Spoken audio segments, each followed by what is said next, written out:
Righto, tell you there, champs, you do not want to be buying a laptop now. There are two laptops from ASUS I want to talk about in this video, but there's more to come. So hold off on buying a laptop until you see what ASUS have over the next coming, well, I can't really tell you. But let's talk about the two we can talk about today. That is the Zephyrus S17 and the Zephyrus M16. Let's talk about this 17-inch first. Okay, some key points here. Optical mechanical keyboard. Woof, that's a thing now, right? You need a mechanical keyboard on a gaming laptop. I think this is going to be a feature like RGB. Every laptop will have it, but this one looks particularly good. We'll have a look at some photos of this keyboard in a sec. This is up to 90 watts they can sustain. Liquid metal with these things, of course. It's ROG, so that's what happens. We also have the latest Rtx Graphics, and this is up to 140 watts. Not only is it 140 watts, it's advanced Optimus, and that means you don't have to faff about turning your laptop on and off to turn discrete graphics on. You can just press a button in the software and have it discrete GPU or just use normal Optimus. But here, this is the thing I like the most.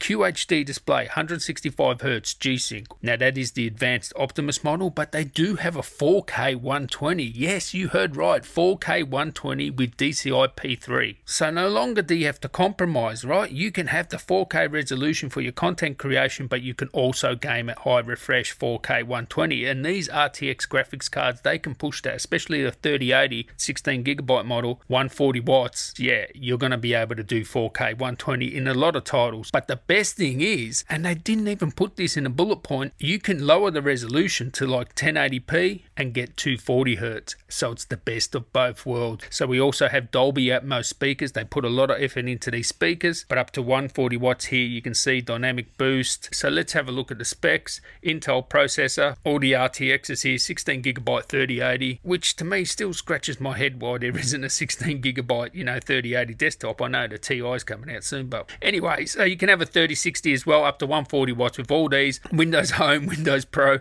you know the drill, guys. If you want to upgrade your laptop to Windows 10 Pro, I've got a discount code for you in the description. You can also get Office 2019, just check the description there. But yeah, you have the choice of Home and Pro. I don't know which one gets what, but anyway, those two displays I talked about. So yeah, that's just blown me away, that 4K 120 Hz, and that is IPS panel, and the QHD is DDS panel, and that's the one with the advanced Optimus, up to 48 gigs of 3200 megahertz RAM, 3 M.2s, okay, 3 M.2s, and you can have RAID 0, so super fast storage here. The next one even has PCI Express 4. It doesn't say if this is 4. The 16-inch one does have PCI Express 4, and of course you get mechanical keyboard. We'll have a look at that in a sec. Good speakers, Wi-Fi 6, and here's the connections. Yes, Thunderbolt 4. Woof, that's what I'm talking about. I need Thunderbolt 4. We have Type C, some Type A's, combination jack, full-size SD card reader, and of course Ethernet. We do have a webcam, 90 watt hour battery, 280 watt power pack there. You can USB-C charge at 100 watts,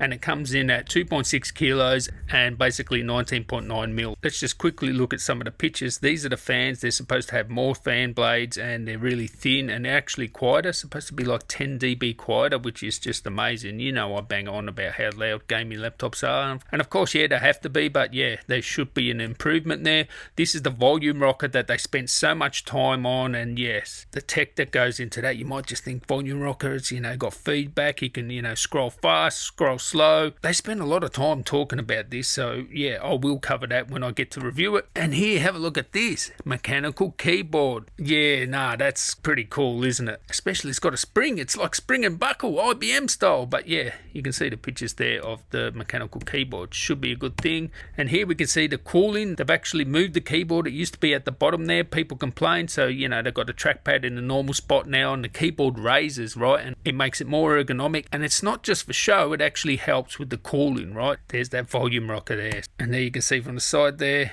that really helps with the cooling, and of course liquid metal as well. Now let's have a look at the 16-incher.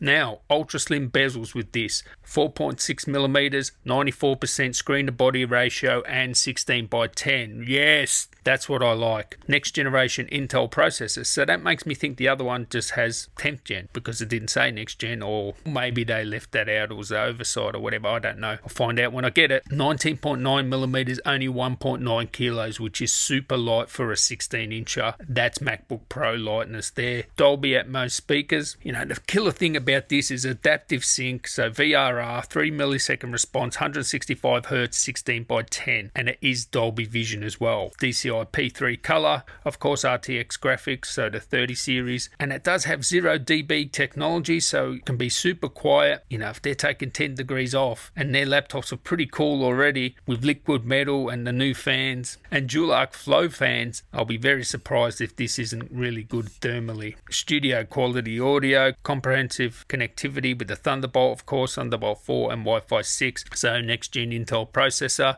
Windows 10 Pro. Why it doesn't have Home and Pro like the other one, I don't know, but again, if you want to upgrade, in the description. We've talked about the panel, WQHD, 16-inch, 100% DCI P3. That's a nice resolution, right? And it's 16:10. It's perfect compromise there, up to 48 gigs RAM, 2 terabyte SSD, and Gen 4. So you should be able to put a Samsung 980. The thing will friggin' fly. Has RGB keyboard, doesn't say nothing about mechanical, so I don't think this one does have mechanical. Dolby Atmos speakers, of course Thunderbolt 4, some USB Type A's, Type C, and that's DisplayPort 1.4, and power delivery. Of course Thunderbolt 4 has that as well. Micro SD card, HDMI 2.0B, and webcam there. Wi-Fi 6, Bluetooth 5.2, 90 watt hour battery, 19mm, 1.9 kilos. So that thing looks really nice as well. So from my perspective, these things can really cross over in between a content creation laptop and gaming now. And have a look at that display.